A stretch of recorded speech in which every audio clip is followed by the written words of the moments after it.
Victoria, dia beritakan Injil. Ya, kalau pemerintah Injil itu dia perlu rapat, ya, untuk memberitakan Injil sampai orang lain bertobat dan kemudian menerima kuasa Tuhan. Satu lagi, kalau pemerintah Injil, dia membangunkan roh penginjilan dalam sidang itu. Haleluya.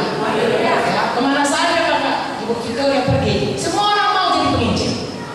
Pergi ke semua mau jadi penginjil. Pergi ke sana sekali, apinya sudah datang. Mengapa? Memang itu pekerjaan daripada panggilan daripada penginjil. Ya, selain daripada dia menginjil dan memberitakan, dia membangunkan roh penginjil. Saya percaya si Polga ini roh penginjilan akan dibangunkan. Haleluya. Kemudian gembala ini saudaraku sudah 99 masuk kandang, tinggal satu, masih itu juga dipikirkannya. Ya, kalau Nabi saudaraku, yang satu ini bikin urusan saja, suruh bikin jauh-jauh supaya jangan menulari dari yang lain. Tapi kalau gembala, saya sudah masuk kuliah berkali-kali menjatuh ke jurang, masih dicarinya. Karena ada hati gembala, perlu hati gembala supaya domba-domba bisa dipelihara. Gembala yang baik, bukan gembala upahan. Kalau gembala upahan kiranya uang aja, upah saja. Gembala yang baik rela mati bagi domba-dombanya. Lalu pengajar. Nah, makanya saya termasuk pengajar. Saudara saya strak berdiri.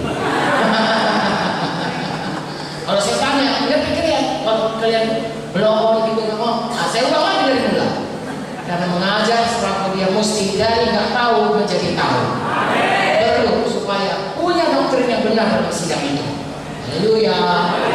Ini adalah sidang gunanya ayat 12 melengkapi semua anak Tuhan untuk pekerjaan pelayanan pembangunan tubuh Kristus. Jadi ada gembala, ada guru, ada rasul, ada nabi, ya, ada penginjil. Itu ada dalam sidang, ya. Tidak perlu begitu semua syariat itu bukan itu yang perlu. Kita saudara Tuhan Yesus berkata bukan untuk dia dilayani sebagai seorang, bukan. Yang perlu kita datang untuk melayani seperti Tuhan Yesus.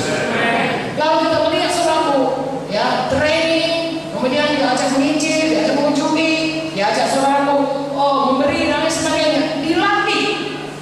Ya, di sini dikatakan pekerjaan pelayanan itu, kalau bahasa Inggrisnya work of ministry. Work itu artinya pekerjaan. Saudaraku, semalam itu kita semua kerja. Betul? Capek nggak? Melayani pun capek. Ya, datang pagi-pagi masih rapi, masih berbedah. Sore sudah luntur semua bedah. Begitulah kita melayani juga. Capek, saudaraku, berkeringat, ya, berkorban. Semua kan berkorban kan?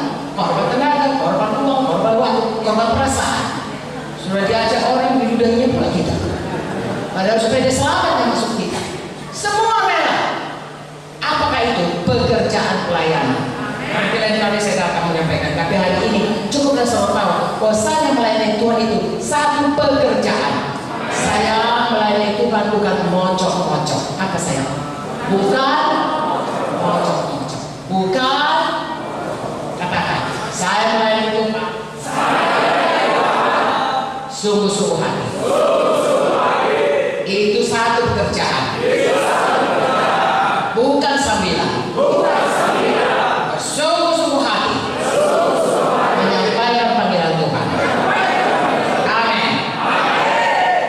Untuk pembangunan tubuh Kristus. Jadi tubuh Kristus ini dibangun kalau kita semua dilengkapi dalam panggilan kita masing-masing. Haleluya. Itu makanya ikuti training, ikuti semuanya apa yang disuruh oleh pemimpin-pemimpin saudara, sehingga dengan demikian kita selain kita bersehati, kita juga bertumbuh dalam panggilan kita yang berbeda-beda, karunia yang berbeda-beda. Ayat 13, sampai kita mencapai kesatuan iman, pengetahuan yang benar tentang Allah, kedewasaan penuh, tingkat pertumbuhan sesuai dengan penuh, sampai kita hari lepas hari bertumbuh menjadi dewasa. Mengapa? Supaya kita jangan lagi ditipu. Tapi kalau kita diajari, kalau kita bertumbuh bersama-sama, kalau kita bersehati, kalau kita masing-masing selalu melakukan pekerjaan, nggak ada orang bisa menipu kita. Saudara tahu ini, bangunan ini, nggak ada satu yang bisa mengambil temboknya, karena bersatu. Tapi kalau di luar itu sendiri-sendiri, mudah orang mencurinya, batu batanya, atau kosennya, atau apa saja lah. Tapi kalau lengket dia semua, bersatu dia semua, nggak mudah orang mencurinya. Setan nggak bisa mencuri menipu kita kalau kita bersahari, kalau kita ada pada tempat kita. Amin. Kepalsuan ya, kita bukan anak-anak. Allah memberikan pengajaran oleh permainan palsu manusia, kelicikan mereka menyesatkan. Tidak ada ajaran sesat yang bisa menyesatkan kita. Amin. 15. Kata kita dengan teguh berpegang pada kebenaran. Apakah kebenaran itu? Tapi dalam kasih. Tadi sudah diajari, sabar. Kasih itu sabar, murah hati, dan seterusnya. Tidak mementingkan diri sendiri. Jadi kita berpegang kepada kebenaran, tapi dalam kasih. Lalu kita bertumbuh dalam segala arah. Pada dia, pada Kristus. Jadi saudaraku, seperti saya katakan tadi, bertumbuh dengan harmonis hidup ini. Siapa jadi pemimpin pujiannya? Betul-betul bersahari. Siapa jadi pendoa sapanya? Siapa jadi yang memimpin KKS-nya? Semua akan bersahari. Tidak ada yang minta dilayani, semua mau melayani. Tidak ada yang nggak mau dibantu, semua mau membantu. Ini ada semuanya tadi dikatakan. Ya dalam hal saling membantu. Saya ulangi yang tadi, hidupmu bersama, ya, tegaklah kepada hati, lemah lembut, sabar, tunjukkan kasihmu dalam hal saling membantu. Haleluya.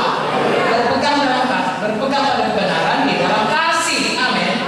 Ayat 16. Daripadanya seluruh tubuh rapi tersusun, diikat jadi satu oleh pelayanan semua bagiannya, sesuai dengan kadar tiap anggotanya, terima pertumbuhannya dan membangun dirinya dalam kasih. Semua ada tugas. Semua kita. Yang nyapu lah, kalau nggak bisa nyapu berdoa, kalau nggak bisa berdoa mengunjungi, kalau nggak bisa mengunjungi masak, kalau nggak bisa pergi membawa jiwa-jiwa, semua ada bagiannya. Tidak ada yang dilayani, semua melayani. Itu ya. Dengan demikian tubuh ini, ya tubuh Kristus ini bertumbuh semuanya. Tubuh saya ini kalau nggak bekerja saudaraku, bisa lumpuh. Ada satu orang pasien kami dulu, masih sabar bisa berdiri. Dia malas sekali, dia sudah sembuh, malas dia pulang, gak ada kerjanya. Jadi dibilangnya, kakiku masih lumpuh dokter. Kami pun tahu itu, tapi kami pun sudah pulang mempermainkannya. Iya pak ini, ada saya lupa namanya. Masih lumpuh kakinya, iya. Dilurus-luruskan kakinya yang enggak lumpuh itu, supaya jangan pulang tiap hari dapat makan pagi, dapat snack, dapat makan siang, dapat snack, dapat makan malam, dikasih vitamin. Gak ada sakitnya, malas dia saudara, gak mau dia kerja. Diluruskan, kalau saudara sudah sekian lama betul-betul lumpuh. Lumpuh karena tidak digerakkan di bagian. Saudaraku jangan ada lumpuh. Mari semua ambil bagian, bekerja sama-sama supaya membangun. Jangan berkata aku kurang melayani. Jangan. Tuhan berkata anak manusia datang bukan untuk dilayani, tapi semakin tinggi kita saudaraku pelayanan kita, ya semakin